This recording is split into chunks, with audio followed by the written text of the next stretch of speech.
Take your Bible, turn with me to Ecclesiastes chapter 4, and I've titled the devotional, and the outlines are there, Principles for Life, Wealth, Marriage, and Old Age. So I think we somewhat cover the whole gamut of life here, but I do want to invite you, open your Bible, and I'm going to read through this, and then we're going to go back, and I'm going to walk through the outline that you have in front of you. And I told Sheila one of the things that I've kind of appreciated with Ecclesiastes, after studying Proverbs so much, I come to Ecclesiastes and I think it's almost the antithesis of what Proverbs was. Proverbs, Solomon's writing, and he's a young man, and he's telling his sons what to do, what to be, what to look out for. He's giving them warnings. Then you come to Ecclesiastes, and it's almost like, oh me. He's old, and he's writing down observations that he has observed in life, and I particularly find it enjoyable. I hope that you do as well. Let's read Ecclesiastes 4, verse 1. I'm going to read through, and then we'll go through an outline. So Solomon, as he writes, so I returned, and I considered all the oppressions or the hardships that are done under the sun. And behold, the tears of such as were oppressed, and they had no comforter. And on the side of their oppressors there was power, but they had no comforter. Wherefore I praise the dead, which are already dead, more than the living, which are yet alive. Yea, better is he than both they, that is the living or those who are not yet alive, the dead or those who are not yet alive, which hath not yet been, and hath not seen the evil work that is done under the sun. Again, I considered all travail, or that is labor, and every right work, or righteous work we could say, and that for this a man is envied of his neighbor. This is also vanity and vexation of the spirit, kind of like the changing of the blowing of the wind that comes to nothing, is his what he's saying. And then verse 5, the fool foldeth his hands together and eateth his own flesh. Better is a handful with quietness than both the hands full with travail and vexation of spirit. Then I returned and I saw vanity under the sun. And then he goes on in verse 8, and there is one alone, and there's not a second. Yea, he hath neither child nor brother, yet is there no end of all his labor. Neither is his eye satisfied with riches, neither saith he, for whom do I labor, and bereave my soul of good? This is also vanity, yea, it is a sore travail. Verse 9, two are better than one, because they have a good reward for their labor. For if they fall, the one will lift up his fellow. Woe to him that is alone when he falleth, for he hath not another to help him up. Again, if two lie together, then they have here, but how can one be alone? They have heat, rather.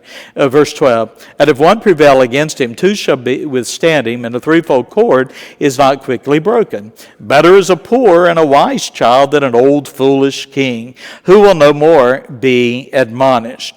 For out of prison he cometh to reign. Whereas also he that is born in his kingdom becometh poor. I considered all the living which walk under the sun, with the second child that shall stand up in his stead. There is no end of all the people, even of all that have been before them.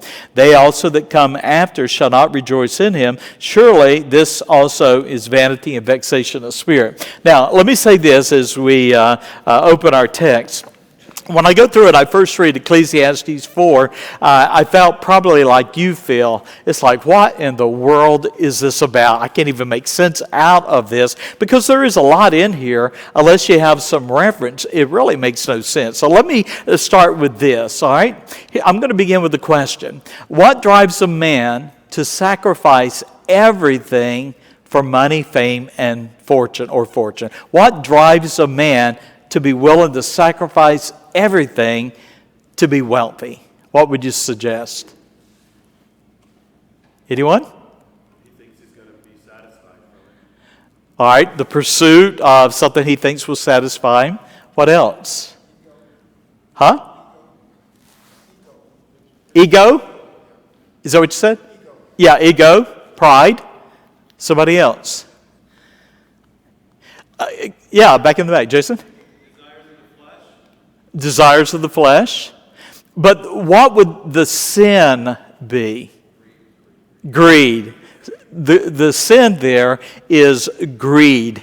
Let me give you, there's so much I could share with you. I'm going to share one thing with you. And it was a book that was written in 1991. That's a long time ago. And it was titled The Day America Told the Truth, written by James Peterson and Peter Kim. And they did a national survey. And they asked people, what would you be willing to do for money?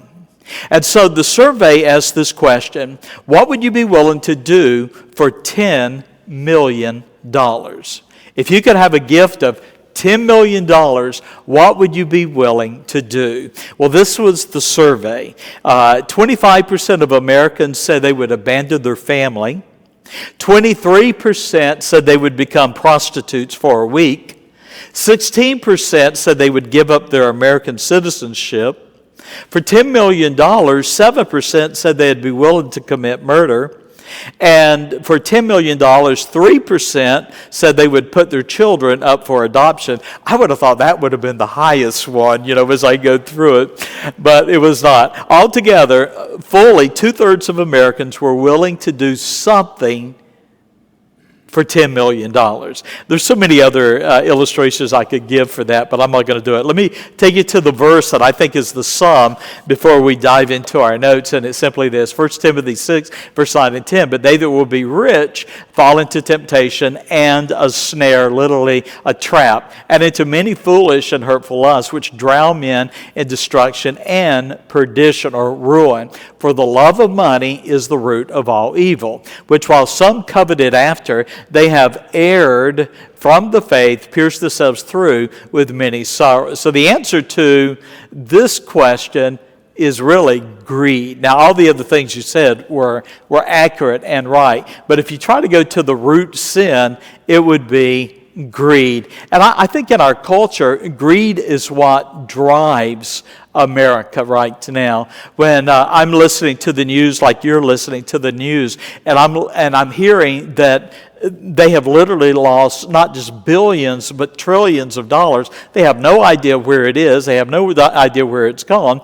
But then you start looking at Congress, and you see that people went into Congress worth $18,000 or $16,000 or whatever it might be, and now they're worth $20-something million. I've got a pretty good idea where the dollars have been going, don't you? Greed. So the first three verses, I wanted to sum up with the words unfair. All right? So here's what Solomon observes, and it's the injustices that men suffer. So let's go back and look at verse 1. And so we read here, so I returned, and I considered all the oppressions. Oppressions means injustices that others have perpetrated against you, that are done under the sun. And behold, the tears of such were oppressed, and they had no comforter. And on the side of their oppressors there was power, but they had no comforter. So Solomon's writing, and he says, I'm looking at the world, and I'm looking at the fact that there's always oppressors. There's always somebody that is hurting others. And that's really the culture that we live in. We live very much in an oppressed culture. Now, going on to verse 2. And so we read, wherefore I praised, or literally I preferred, or I envied the dead. Now, remember, Solomon is an old man now as he's writing these words. And so he's looking at the oppression that others suffer. And he finally says, perhaps himself now being old and weaker, at him feeling oppressed by enemies, he writes, wherefore I praise the dead, which are already dead, more than the living, which are yet alive. In other words, I get to the point sometimes I envy the ones that are dead, because at least they've had an escape from the oppressions of this life. And so already dead, more than the living, which are yet alive. And then looking at verse 3, Yea, better is he than both they which are hath not yet been. Now there he's talking about the unborn, who hath not seen the evil work that is under the sun. So you can see some of my conclusions. I'm going to go back to the earlier slide. Solomon considered death preferable to life with its sorrows of oppression. Now I wanted to remind you, near the end of Solomon's life, there was an enemy. Now that enemy had fled from Israel. Does anybody remember the name of the enemy? Because he came back after Solomon died. Jeroboam.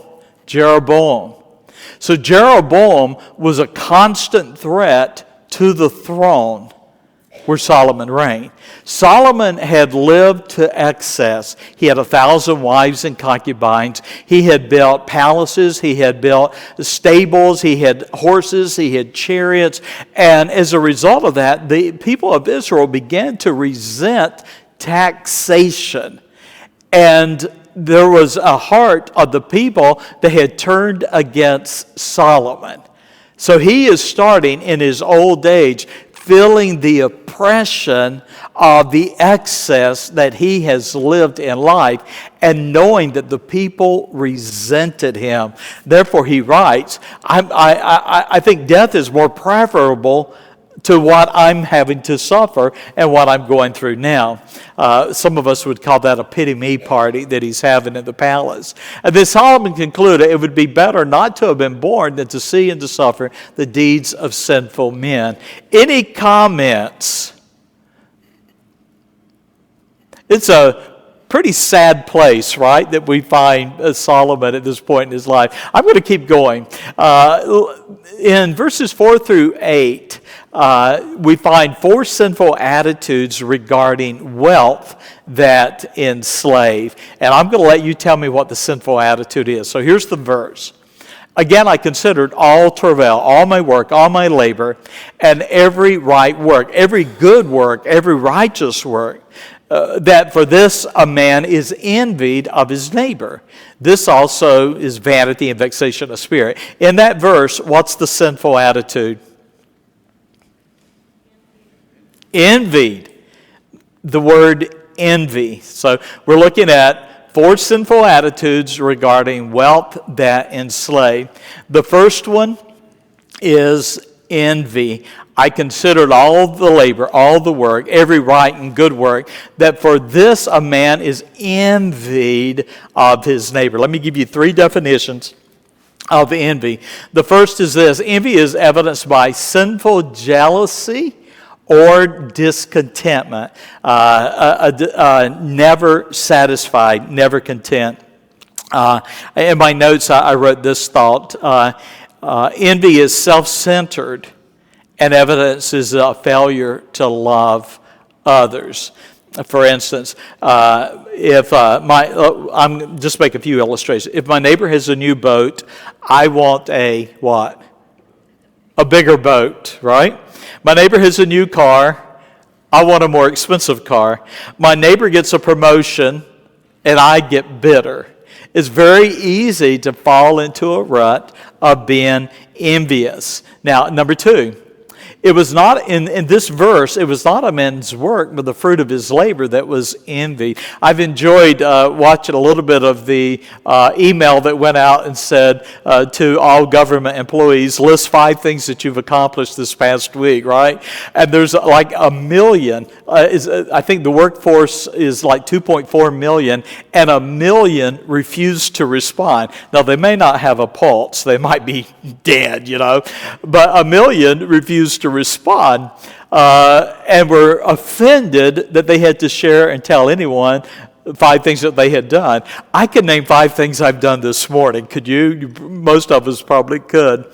But in the verse, I'm going to go back to the verse. In this verse, it's not the labor, it's not the work, but it's the fruit of the work, the fruit of the labor that is resented there. And then the third one, envy also violates the command to love thy neighbor. And so as you look at verse 4, the sinful attitude towards wealth is envying what someone else has, what someone else has accomplished, and the fruit of their labor. All right, here's another one. This is the verse, to love thy neighbor as thyself. All right, here's another. What is the sinful attitude here? Now, this one, you have to put your thinking cap on. So here's what it says. Ecclesiastes 4, verse 5. The fool foldeth his hands together and eateth his own flesh. He cannibalizes his own flesh. Now, in our culture today, we wouldn't think so much about folding your arms like I'm doing here.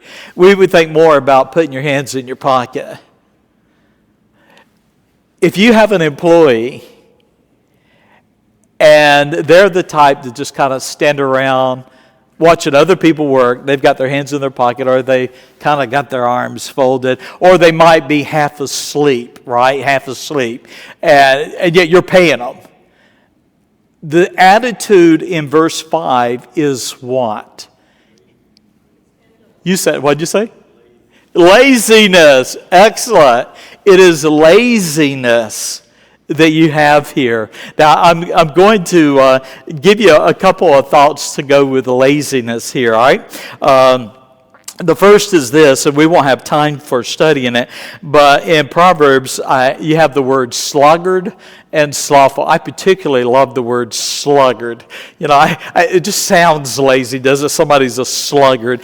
Proverbs 19 verse 15, slothfulness casteth into a deep sleep, and an idle soul shall suffer hunger. Here's another. The fool expects others to serve him. The idea of folding your arms or putting your hands in the pocket is quitting work. You're letting somebody else work. I've told you the story of my brother and I. Dad would typically plant about an acre garden. It was always a lot more than we needed. And my brother and I, we each had our own tiller, rototiller. You know what that is, right? We had our own to do that. And then we both also had our own hoe.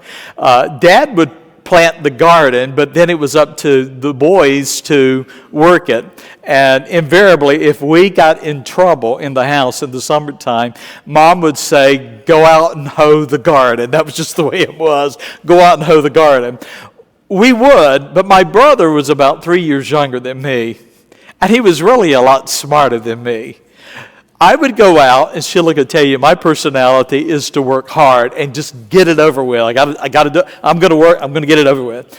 My brother would just go out there, and he's just kind of playing around with the hoe like that, and I wanted to kill him. I'm the older brother, right?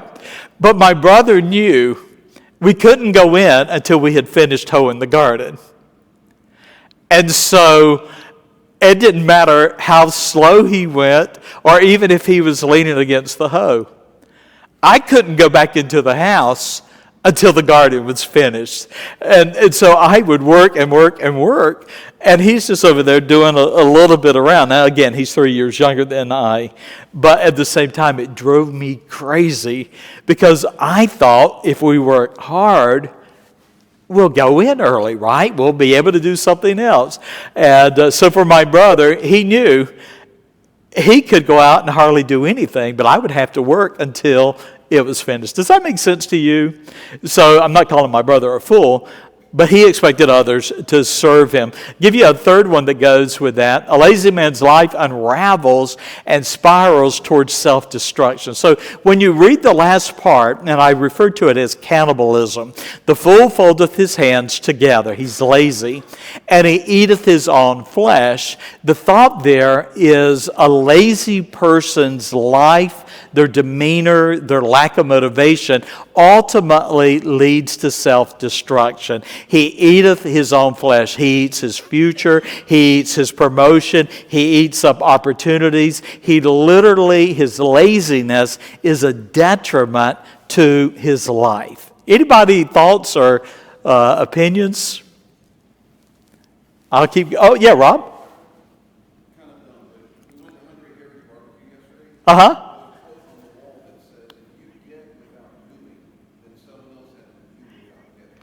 There you go. Did you hear what he said? To get without doing, someone else has to do without getting. I think we've got a lot of that in our culture, don't you? All right, Ecclesiastes chapter 4 and verse 6. Now, here's another thought, and here's the question. What is the attitude? Better is a handful with quietness than both the hands full with travail and vexation of spirit. Now, granted, that's kind of hard to figure out. It's better to have a handful and be at peace, have a quietness, than both hands be full of work and yet your spirit be vexated. Now, what is the attitude or the sinful attitude towards wealth in this one here? Huh? I'll give it to you because it's a little bit harder. I'm going to suggest it's a workaholic. A workaholic. I'm going to break it out, so the words, I didn't put it up here. So let me give you a couple of definitions. Better is a handful with quietness, that is contentment, be at peace and rest. Then both the hands full with travail, labor, and work, and vexation of spirit. Remember, vexation of spirit is to be chasing the wind. So you've got really two people in here, or two attitudes. One is somebody that has worked, and they have a handful, or we would say they have enough. And they have a contentment. The other is a person that has worked so hard that they have both hands full, but all they do is work. They never have enough. And so their life is like chasing the wind. Makes us kind of look at our lives, right? When is enough enough? Give you a verse, Proverbs 16 and verse 8. Better is a little with righteousness than great revenues without right. Proverbs 17 and verse 1. Better is a dry morsel and quietness therewith than a house full of sacrifices with strife.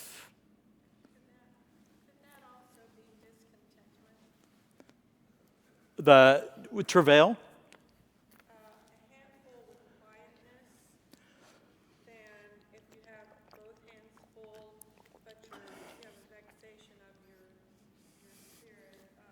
Yeah, a discontentment, never satisfied. Never satisfied. Right. Anyone? Yeah, John? I also think of a balanced life, like just for myself. You work in the yard, you work in the yard. You never sit in the chair to enjoy what you've done. Yeah, The same way, I think you work, and you've had opportunities to, if you will, travel. sure. No, someday, Right. and you never did. Right, and then you get to a point in life that you look back and life is gone. So you have all this stuff, but for what? Carolyn is in here, Brendel. We both were around Cece a lot. Her house was packed. Her garage was full. And when she was dying, and I was at her bedside, and she was kind of looking around. There was a despairing, and I said, all this is just stuff, isn't it? And she said, it is. It's just all stuff. You think about it. Everything that you have in your home right now, and you and your husband or spouse, you were to die today, how long will it be before there's a garage sale in your neighborhood? And all the things that you value, either the secondhand man is coming by to put a price of probably 10 cents on a dollar, or people are coming by and pilfering through the things on the table there. And what you cherished, they offer a quarter. Isn't that life? That's life. That's travail and vexation of spirit. Here's another. Ecclesiastes, this is a transition verse. Ecclesiastes 4 and verse 7. Then I returned and I saw vanity in the sun. I just saw that it was all for naught. There's so many other things we could share, but I want to get to verse 8. All right, here we go. What is the sin? And you might be able to figure it out by looking at the outline. Verse 8. There is one alone. There's not a second. Yea, he hath neither child nor brother. no heir. Yet there is no end of all his labor. He works and he works and he works. Neither is his eye satisfied. He's never content with riches.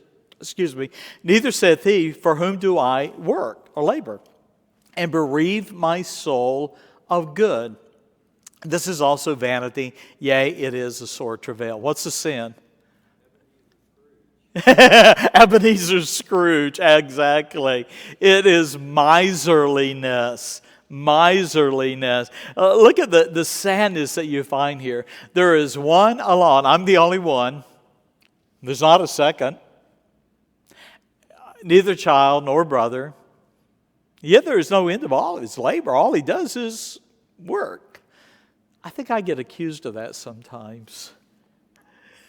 All you do is work, No end of all his labor. Neither is his eye satisfied with riches, and neither saith he, for whom do I labor?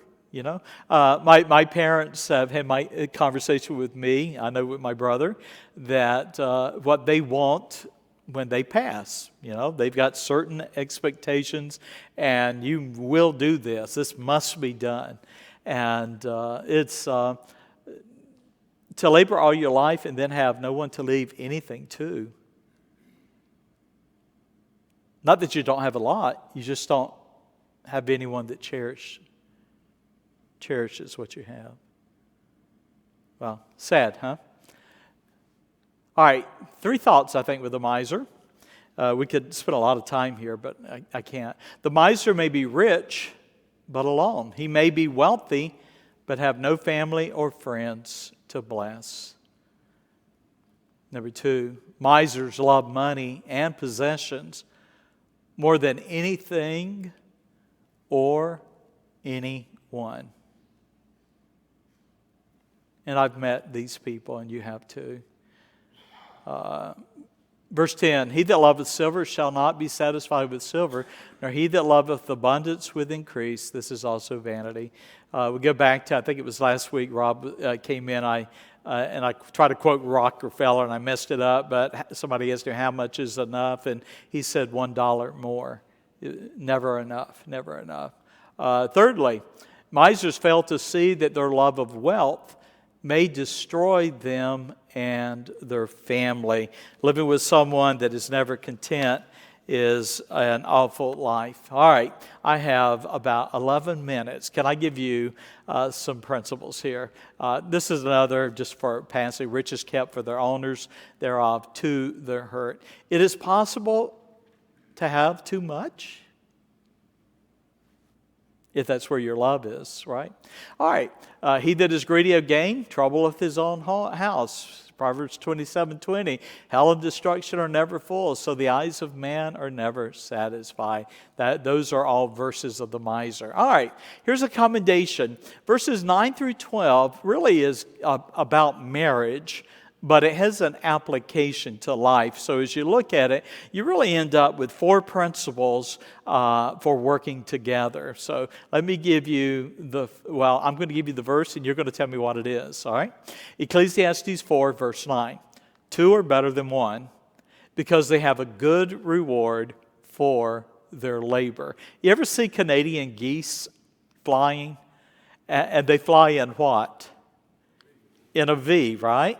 And so you have the one at the front who's flying, and everybody in the back's honking. They're honking.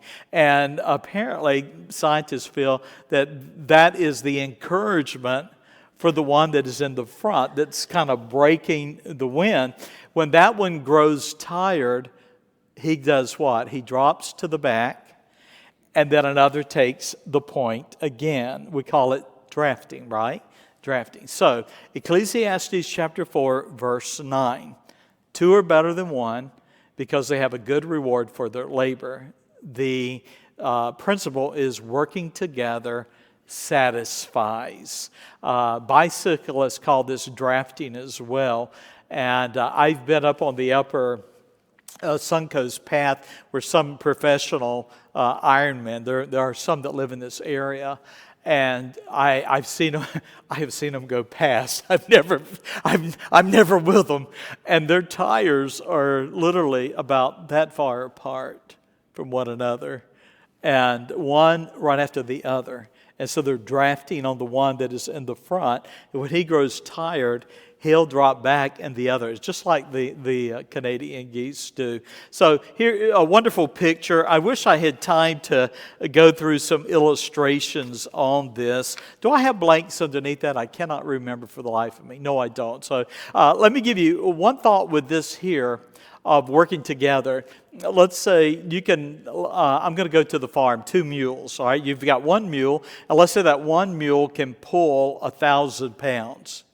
But if you sync the 2 mules together and they're sharing a yoke, a halter, and they're sharing it together, it's interesting. They can now pull not 2,000 pounds, but actually 3,000 pounds. Together, they are able to pull more. There's another illustration. I don't have time to share it with you about vertically challenged people, but we'll leave that for another time. Ecclesiastes 4 and verse 10.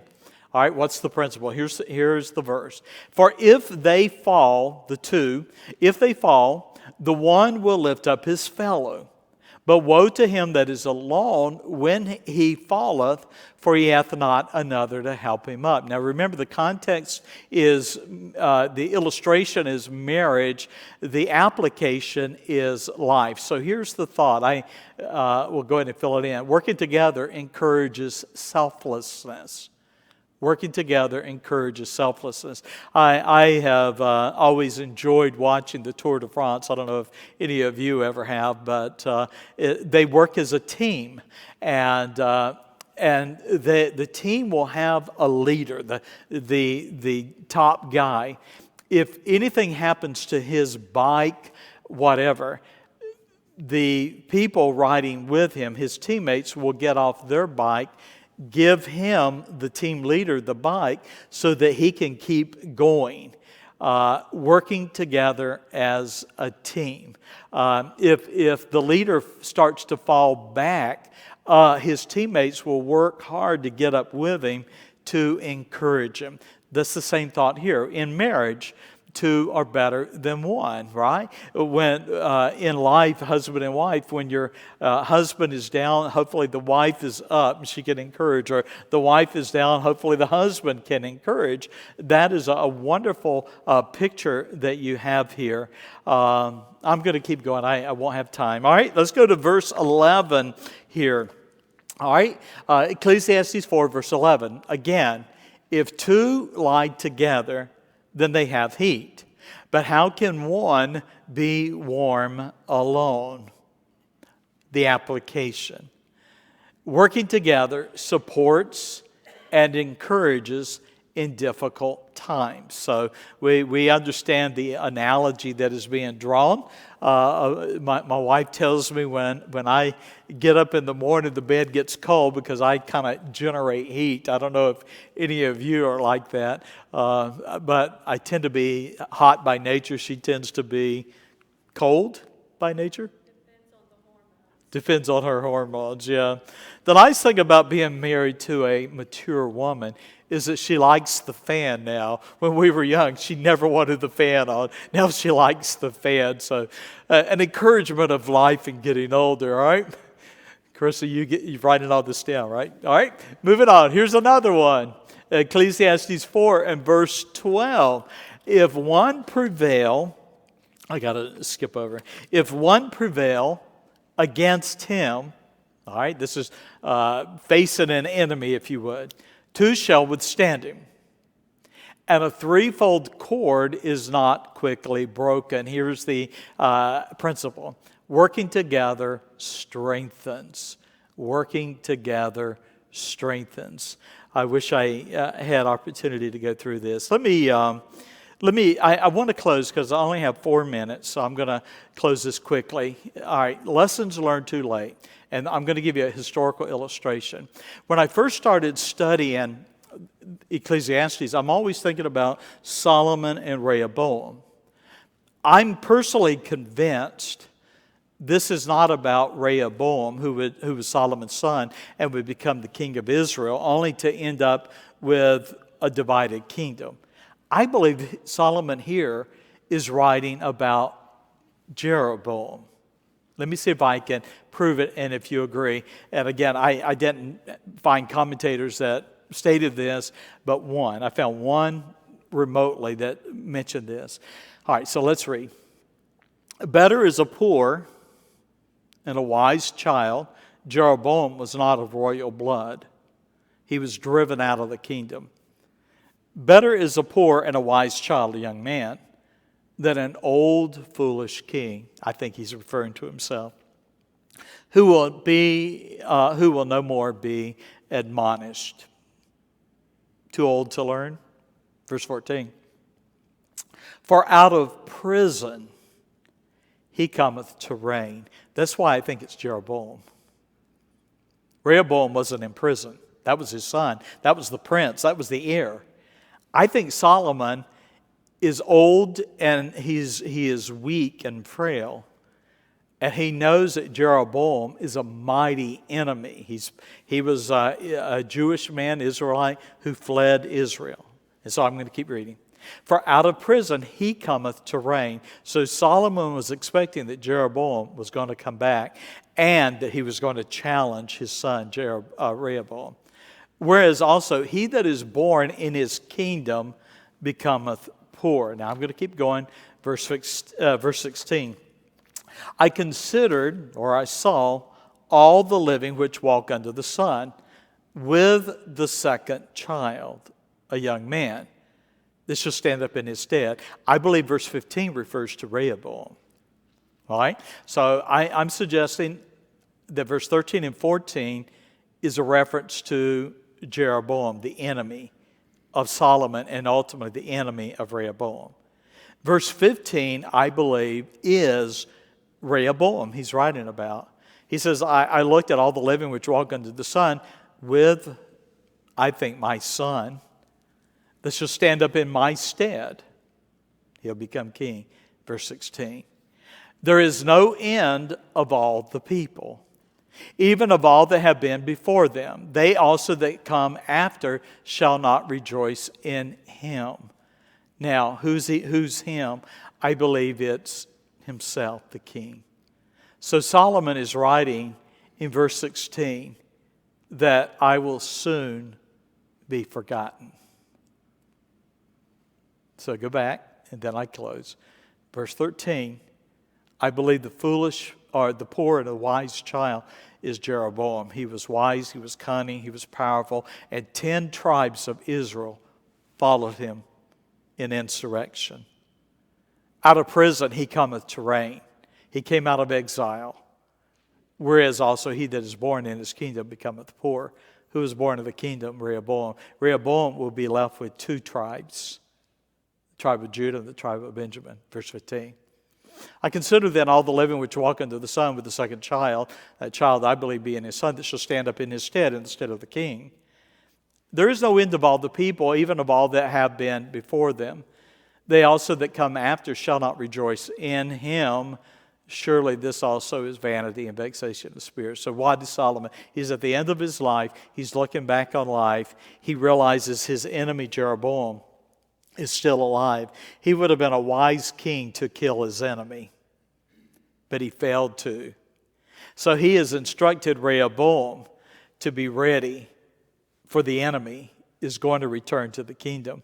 And in Solomon's foresight, I believe he knew Jeroboam would be the stronger man. And sadly, Rehoboam would be the weaker. The weakness of Rehoboam was exposed when? Do you know? When was his weakness shown after he became king? Right. He rejected the counsel of the wise men who had counseled Solomon. And he turned instead to his peers. And he listened to their foolish counsel. As a result of that, he lost 10 tribes. And they followed who? Jeroboam, the poor, wise man. So, thoughts? I thought that was interesting, don't you? You know, it makes me even go back and look at the earlier verses where Solomon was wrestling about leaving the kingdom to another. And now I'm starting to wonder if the the other was not his son, but maybe his enemy, Jeroboam. Let's pray.